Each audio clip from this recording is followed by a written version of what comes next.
மக்களே, காதல் அப்படின்ற விஷயம் ரொம்பவே ஒரு அழகானது. அதனால எத்தனையோ பேர் ரொம்ப கரடுமுரடான ஆட்கள் கூட அதனால மாறி போயிடுவாங்கன்னு சொல்லி கேள்விப்பட்டிருப்போம்.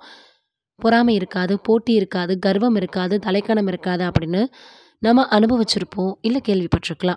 இங்க அப்படிதான் ஒரு ஆண் நாரை தன்னுடைய மனைவிக்கு எப்படிலாம் வந்து பார்த்தீங்கன்னா, ஒரு பிளாங்கெட் மாதிரி இருக்கக்கூடியத வந்து போத்தி விடுதுன்னு அத பார்க்கும் பொழுதே, அன்புனா என்ன அப்படின்றது சட்டுன்னு நம்மளுக்கு புரிஞ்சிடும்.